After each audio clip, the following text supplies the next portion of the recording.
তারেক রহমান সাংবাদিকদের সাথে যেই সৌজন্য সাক্ষাৎকারে মিলিত হয়েছিলেন বা শুভেচ্ছা বিনিময় সভায়, সেখানে আমার দেশ পত্রিকার সম্পাদক মাহমুদুর রহমান বক্তব্য রেখেছেন। তারেক রহমান, আপনি 17 বছর দেশে ছিলেন না, আপনি জানেন না এখানে কি হয়েছে। সেই মাহমুদুর রহমানের জবাবে তারেক রহমান খুবই বিনয়ের সঙ্গে বলেছেন যে দেশের মানুষের সাথে কি হয়েছে এখানে মাহমুদুর রহমান সাহেব বলেছেন একটি উদাহরণ দিয়ে। তার প্রতি পূর্ণ সম্মান রেখে আমি বলতে চাইছি, ওনার সাথে ওনার রক্তমাখা ছবি এখন আমার চোখের সামনে ভাসে।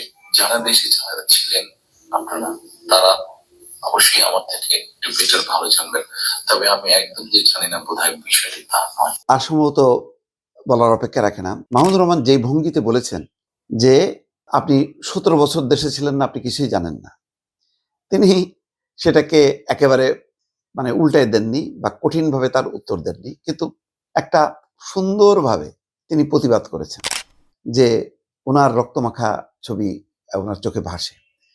এবং যারা এখানে ছিল তারা হয়তো অনেক বেশি জানে, কিন্তু আমিও কম জানি না।